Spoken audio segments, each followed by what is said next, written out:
two things I wanted to say about that. I mean, first of all, this is really not for everybody. I mean, because it's like pregnancy. Either you are or you're not. I mean, there's no in between. Not a little pregnant? You can't be kind of a little pregnant. Either you are or you're not. And so you can't. Who is it for and who's it not for? Yeah.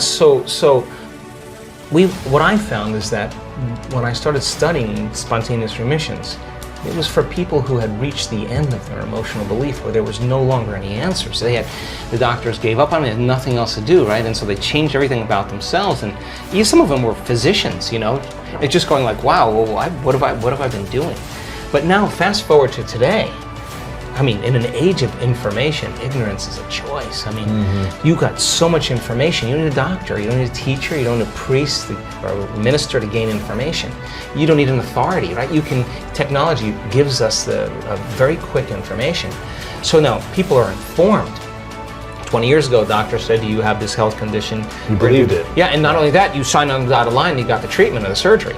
Fast forward to today, everybody just kind of goes, wait a second. Multiple opinions, yeah, let me get this. You go home and you research it and you say, I want to try this. So now all of a sudden people are taking their power back. So people are more informed. So surgical procedures, pharmaceuticals are not always the first choice for people because there's other ways. And people only do the best with what's available. So now information has scaled and changed the way people face off with health conditions. And now people are coming into this, number one, if they have a health condition, that they can self-correct. And number two, there are people that are saying, if I'm headed for a genetic destiny, because my mother had this health condition, my father had this, and I know the gene doesn't create it, but how I act and how I feel is going to signal the same gene. Well, I'm going to just change my genetic future. So now people are super proactive in the process, right?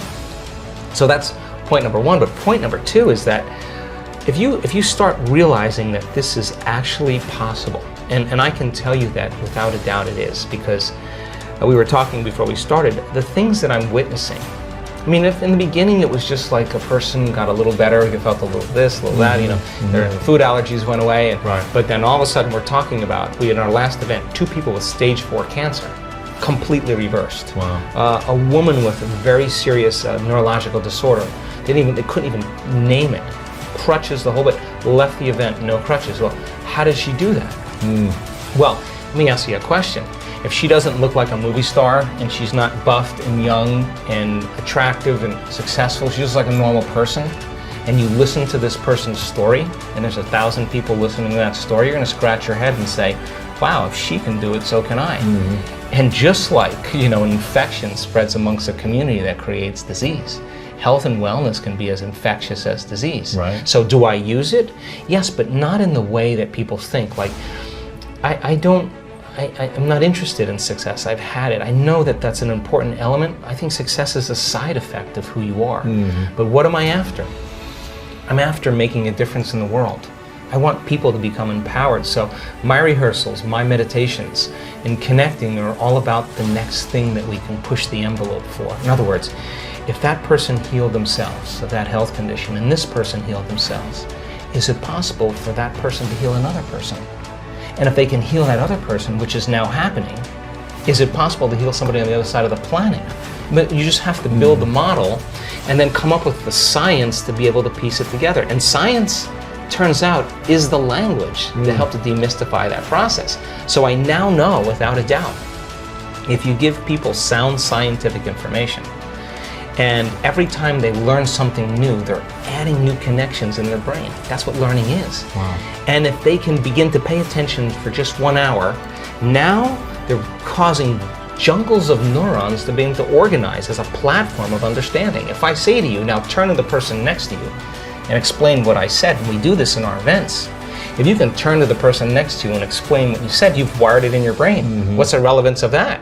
Now, you're installing the neurological hardware in your brain in preparation for an experience. And if the more you understand what you're doing and why, the how gets easier. Right. And if nothing's left to conjecture, superstition or dogma or spiritual new age stuff, but it's grounded in science, you're going to have more intention behind what you're doing, and you're going to assign more meaning to it. More believable. Exactly. Not just blind faith. No, but something's backing it as right. well. Yeah. And then if we can set up the conditions in the environment and give people the proper instruction, And those people that get their behaviors to match their intentions and their actions equal to their thoughts, they get their mind and body working together, they're going to have a new experience. And that experience then is going to enrich even more circuits in their brain. The end product of an experience is an emotion. And all of a sudden they're going to feel unlimited, they're going to feel in power, they're going to feel successful, they're going to feel worthy. Now they're teaching their body chemically to understand what their mind is intellectually understood. Knowledge is for the mind, but experience is for the body, and they're embodying that information. Well, they've done it once, should be able to do it again. And while you keep repeating the experience, you know this as an athlete, it's going to become automatic. Right. It's going to become innate. It's going to become second nature. It's going to become who you are. You don't have to think about it any longer. So take a person who was abused as a child with an alcoholic parent who has a very rare genetic disorder. They've manifested weakness in their bones because that's the emotion they live by. Genetic disorder that medical science says we have no way to help you. How do you explain after a year of every day going after it, overcoming herself to become someone else, that no more any fractured bones, no evidence of broken bones, no more crutches, no more wheelchair, running again? How do you explain that except she literally became someone else? She became somebody else. The disease existed in the old personality. She's not that person any longer. Wow. No, so biologically, that's absolutely possible. So for me, I chase the mystical. I want those profound moments where I cannot go back to being the same guy again. Because once you taste that wine or you drink from that well, all of a sudden the way you perceive reality changes. Because you start to see things that always existed, but you didn't have the circuitry in place to perceive them. Why? Because the inner event is an experience. An experience enriches the brain. We don't see things how they are. We see things how we are.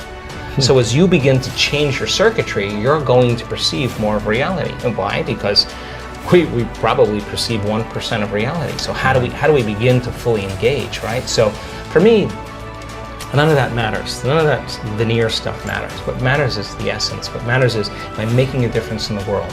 How can I begin to affect the change and help people to heal or create a better life for themselves? And not do it matter to matter, with bravado and adrenaline and all that. That's the old way. This is about connecting, and instead of going and getting it, creating a field where you draw it to you, and the synchronicities and the coincidences and the opportunities that are coming to you as a result of you doing the inner work. You're going to rush less in your life, and you're going to be more aware of your energy. And nobody changes until they change their energy. And when you change your energy, you change your life. But that doesn't mean you change your energy, do a meditation, and you get up and then get on a freeway and flip people off. Right. You just disconnected from the energy of your future. You got to be greater than the conditions in your environment. You got to maintain that state of being. You got to be greater than the habits and emotions of your body. And you got to sustain it for an extended period of time.